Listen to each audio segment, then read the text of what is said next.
warahmatullahi wabarakatuh. Perkenalkan, saya Fajriya Saraswati. Saya Zulfi Indriani. Kami MPPD FK UNI Selesaikan IKK akan melakukan pengukuran dan pengujian terhadap hazard dalam lingkup kesehatan dan keselamatan kerja. Pemeriksaan hazard radiasi elektromagnetik. Tujuan pemeriksaan dari hazard radiasi elektromagnetik yakni 1. Mengetahui tingkat radiasi elektromagnetik. 2.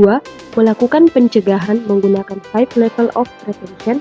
Dan yang ketiga, melakukan pengendalian dengan hierarchy of control. Ini adalah gambar dena lokasi pemeriksaan pada kantor kesehatan Pelabuhan Makassar, yakni pada ruang validasi dan juga teras. Persiapan alat.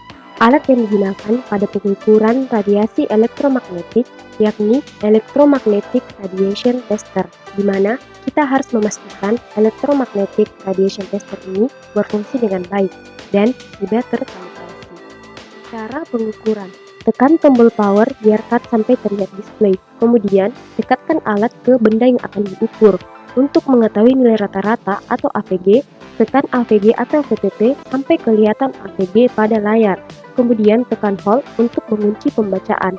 Setelah itu, untuk mengetahui peak value atau nilai tertinggi, tekan kembali AVG atau VPP sampai kelihatan VPP pada layar. Angka berubah apabila ada nilai lebih tinggi muncul dan akan berhenti apabila tidak ada lagi nilai tertinggi.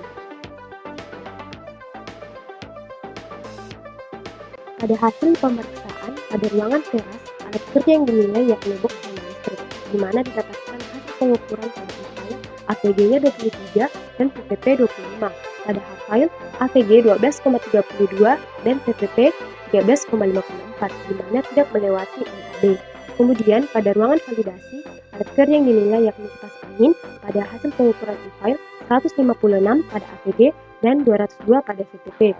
Pada pengukuran H-file, AVG-nya 10,61 dan VPP 9,18. Kemudian pada alat dispenser, di mana pada pengukuran e-file pada AVG 101 dan VPP 127. Kemudian pada H-file pada AVG 0,01 dan pada VPP 0,00. Kemudian pada colokan listrik yang pertama pada e-file AVG 289 dan VPP 254. Kemudian pada pengukuran H-file didapatkan AVG-nya 0,02 dan VPP 0,01. Kemudian pada colokan listrik 2 pada pengukuran e-file AVG 270 dan VPP 321. Pada pengukuran H-file AVG 0,02 dan VPP 0,06.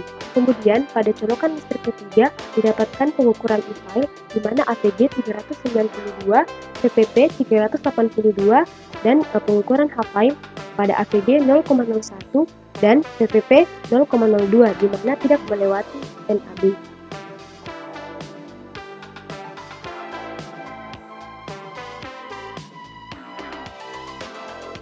Untuk pencegahan dengan 5 level of prevention, pertama dengan cross-promotion, di mana dengan melakukan pembinaan atau edukasi terkait bahaya radiasi elektromagnetik. Kedua, membuat poster dan pamflet terkait bahaya radiasi elektromagnetik. Dan ketiga, membuat video edukasi terkait bahaya dari radiasi elektromagnetik. Kemudian dengan specific protection, di mana melakukan pengukuran radiasi secara komprehensif terhadap semua ruangan untuk mencegah terjadinya penyakit akibat kerja dengan cara mengurangi resiko dengan menggunakan alat pelindung diri berupa kacamata anti radiasi, baju anti radiasi, dan hood, dan menetapkan prosedur kerja secara aman untuk mengurangi risiko lebih lanjut. Dengan early diagnosis and prompt treatment, di mana risiko penyakit kanker meningkat pada pekerja. Kita harus mengenali gejala electrical sensitivity akibat sering terpapar radiasi elektromagnetik, di mana ada trias, yakni sering mengeluhkan sakit kepala, pusing, dan chronic fatigue syndrome.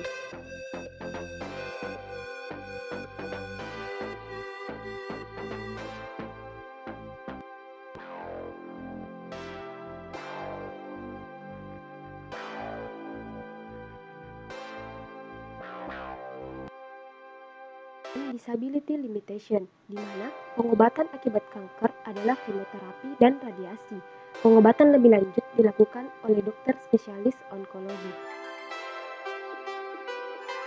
Yang terakhir dengan rehabilitation, di mana dilakukan pengurangan terhadap penggunaan alat dengan radiasi dan dilakukan observasi untuk melihat perkembangan. Pengendalian dengan perilaku kontrol dengan cara pertama eliminasi, yakni mematikan alat elektromagnetik apabila sudah tidak digunakan. Yang kedua substitusi dengan cara substitusi sumber bahaya radiasi. Yang ketiga dengan isolasi, menutup komputer dengan kain dan memasang penutup kipas. Yang keempat engineering control dengan melakukan modifikasi alat ataupun tempat kerja sehingga pekerja aman dan tempat kerja terhindar dari paparan radiasi. Yang kelima, administratif control dengan mengatur jadwal shift bagi pekerja agar tidak terpapar terus-menerus dan menetapkan jadwal pelayanan kantor.